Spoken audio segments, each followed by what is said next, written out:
निराश नहीं होना है, और अगर नहीं है तो हमें लगता है फिर प्रयास भी नहीं करना चाहिए।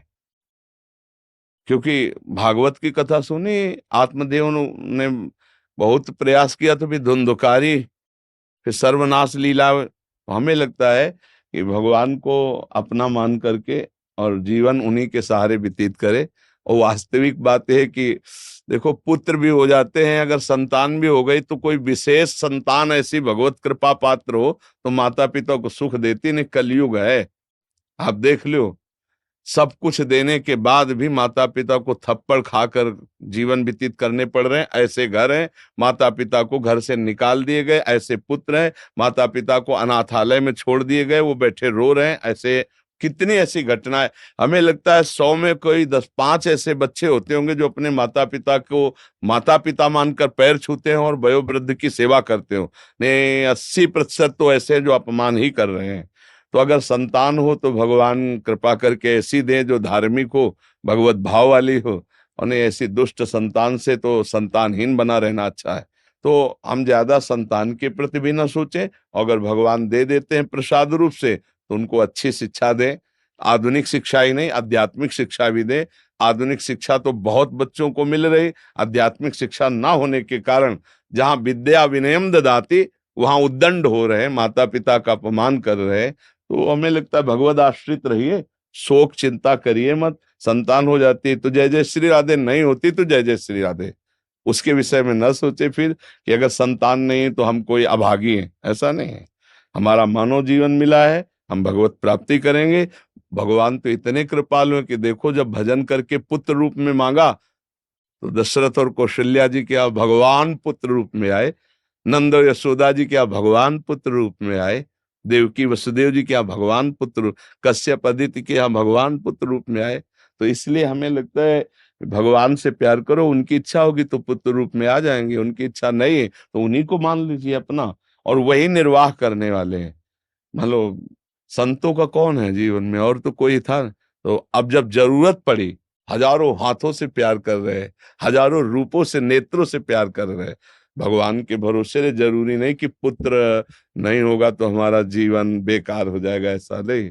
भगवान हजारों रूपों से प्यार करने लगते हैं। अगर हम किसी के कमेंट सुनेंगे तो वो हमारे विषय में क्या टीका टिप्पणी कर रहा है, फिर हम नहीं चल पाएंगे। हमको संत सदगुरुदेव शास्त्र सम्मत आचरण करने, दूसरों की बात सुननी नहीं, दूसरों को कटु वचन बोलना नहीं, दूसरों की अवहेलना करनी नहीं। समझ रहे हो? ऐसे बहादुर बनकर इस मार्ग में चला जाता है। दूसरे हमें सपोर्ट करें ऐसी आशा भी मत रखना। सतमार्ग का सपोर्ट कोई बिरला ही करता है, नहीं तो गिराने के लिए तो मिल जाएंगे, सपोर्ट करने वाले नहीं मिलेंगे। इसलिए हम किसी मित्र को सपोर्ट के लिए तो सोचे ना, भगवान और भगवान के जनों का ही सपोर्ट होता है इस मार्ग में, और बहादुर बनकर अकेले चला जाता है इसमें। जब तक शरणागति पूर्ण नहीं होती तब तक अवश्य में वो भोक्तव्यम कृतम कर्म शुभाशुभम, उस जीव को शुभ अशुभ किए हुए कर्मों का फल भोगना पड़ता है। और जब शरणागत होता है तब वहां ये सिद्धांत लागू होता है, पूर्ण शरणागत तन वांग मनोभी रमलई सुहम तय आश्रिता। शरीर से, मन से, वाणी से और अहम स्वयं से वो जब समर्पित हो जाता है तब उसके ऊपर भागवतिक विधान लागू होता है, कर्म विधान नहीं लागू होता है। वो नहीं तो जीव को फिर अवश्य में भोक्तव्यम कृतम कर्म शुभाशुभम। तो पहले शरणागति की तैयारी करो। शरीर से कोई चेष्टा भगवान के विमुख ना होने पावे, गंदी बात ना होने पावे। मन से कोई गलत संकल्प ना होने पावे। वाणी से कोई गलत वार्ता ना होने पावे। श्रवणेंद्रिय से कोई गलत सुने ना, नेत्रों से गलत देखे ना। अभी शरणागति की तैयारी करो पहले। ये तो अभी जो चर्चा सुन रहे थे शुद्ध ज्ञान की है, इस शरणागति भक्ति की चर्चा है। इसमें जहां शरणागति हुई इष्ट की, ता निर्भय निश्चिंत निशोक अद्भुत आनंद, राधा राधा राधा राधा। अब उसके ऊपर जो विधान होगा वो भागवतिक विधान होगा, कर्म विधान नहीं होगा, क्योंकि संसारी आदमी नहीं, वो शरणागत है। बात समझ रहे ना? वो अपने इष्ट के विधान को आंतरिक और बाहर दोनों जगह देखता हुआ संतुष्टायन केनवा, वो संतुष्ट रहते हुए परमात्म चिंतन में रहता है, उसकी स्थिति रहती है। अभी आपकी स्थिति थोड़ी है।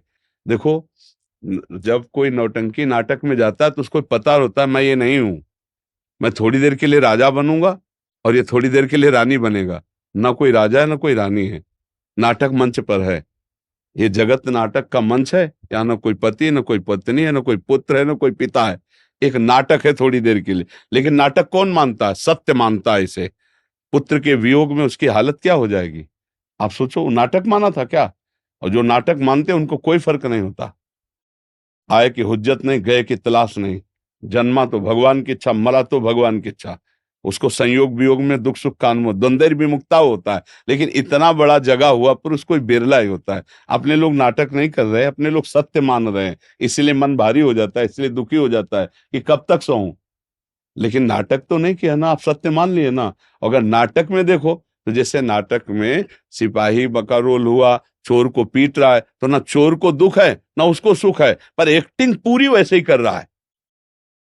यहां हम सत्य मान लिए अपने को शरीर, सत्य मान लिए अपने संबंध, तो अब हमारा मन भारी तो हो ही जाएगा, क्योंकि सत्य मान लिया ना। और वहां नाटक नाटक दोनों बाद में एक हाथ मिलाएंगे कि यार तुमने क्या बढ़िया रोल किया, वो कहेगा तुमने भी बहुत बढ़िया रोल किया। तो रोल किया केवल, हम सत्य थोड़ी बन गए, न राजा न रानी। वो तो 2 घंटे के लिए राजा रानी का रोल था। ऐसे ही अव्यक्तादीनि भूतानि व्यक्त मध्यानि भारत, अव्यक्त निधनान्य तत्र का परिदेवना। तुम पहले स्त्री नहीं थी, तुम बाद में स्त्री नहीं रहोगी, बीच में स्त्री शरीर मिला है, बीच के नाटक के लिए क्या रोना।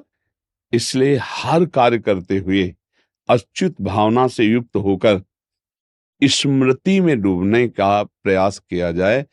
वो चाहे नाम स्मृति हो या रूप स्मृति हो या लीला स्मृति हो या धाम स्मृति हो। अगर भगवद स्मृति का निरंतर तार नहीं चल पा रहा तो अभी हमारे जीवन में अधूरापन है। हमारे जीवन की पूर्णता भगवद स्मृति ही होगी। कोई भी हो, कहीं भी हो, कैसे भी हो, स्मृति परायण भगवत प्राप्ति का ही परम हेतु है। अनन्य चेता सततम यो माम स्मृति नित्य सहा तस्याहम सुलभा पार्थ। अगर ये अनन्य चिंतन नहीं है तो गोस्वामी जी कह रहे सो सब धर्म करम जरी जाऊ, जहाँ न राम पद पंकज भाऊ। जोग कुजोग ज्ञान अज्ञानू, जहाँ नहीं राम प्रेम परधानु। सब साधन कर यह फल सुंदर, प्रभु पद पंकज प्रीति निरंतर। यस्य स्मरण मात्रेण जन्म संसार बंधनात् विमुच्यते नमस्तस्मै विष्णवे प्रभु विष्णवे। स्मृति, मधुर मधुर स्मृति, अंदर ही अंदर भगवद स्मृति का तार अव्यावृत भजनात् अखंड स्मृति। फिर जितने भी धर्म कर्म हैं ये सब भगवत स्वरूप हो जाते हैं। हमारी स्मृति विषयाकार, हमारी स्मृति जगदाकार, हमारी स्मृति देहाभिमान से युक्त, देश संबंधों के सुखों में भोगों में कोई खास बात नहीं हुई जीवन में। बस ये बात देखो, भगवान की कृपा से अपने लोगों का मिलन होता है। जब द्रोही दीन दयाल राघो